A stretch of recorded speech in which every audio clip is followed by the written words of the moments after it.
Hello children.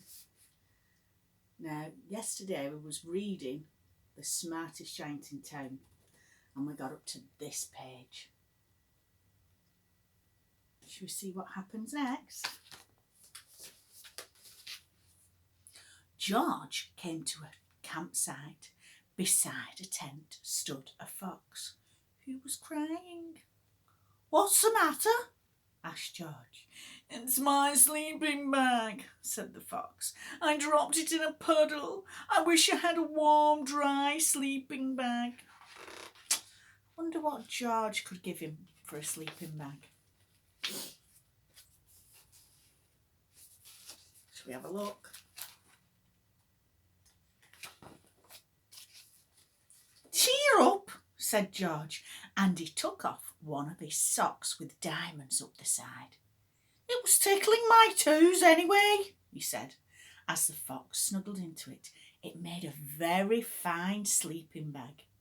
"Thank you," said the fox. And there he is, in his cosy sleeping bag, George's sock. George hopped on, singing to himself. "My tie is a scarf for a cool giraffe. My shirt's on a boot as a sail for a goat. My shoe is a house for a little white mouse. One of my socks is a bed for a fox. But look me up and down, I'm the smartest giant in town." I wonder who he meets next. George came to a big, squelchy bog. Beside the bog stood a dog who was howling. "What's the matter?" asked George. "It's this bog," said the dog. "I need to get across, but I keep getting stuck in the mud." Can you see him? "I wish there was a safe, dry path." Now then, I wonder what it could use for the dog to walk across the bog.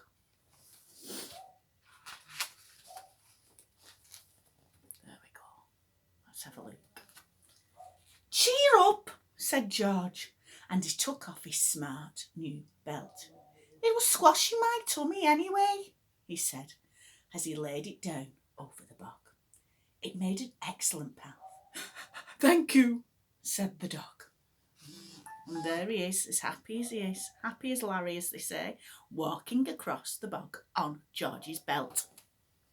The wind started to blow, but George didn't mind. He hopped on, singing to himself. "My tie is a scarf for a cool giraffe. My shirt's on a boat as a sail for a goat. My shoe is a house for a little white mouse. One of my socks is a bed for a fox. My belt helped a dog who was crossing a bog. But..." What happens next? "My trousers are falling down. I'm the coldest giant in town."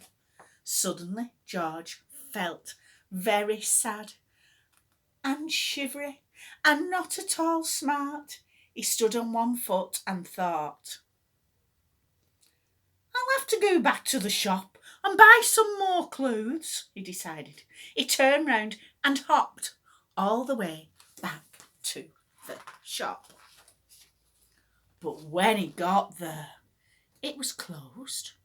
Oh, look, it looks so sad. "Oh no," cried George. He sank down onto the doorstep and a tear ran down his nose. He felt as sad as all the animals he had met on his way home. Then out of the corner of his eye, he saw a bag with something familiar poking out of the top. George took a closer look.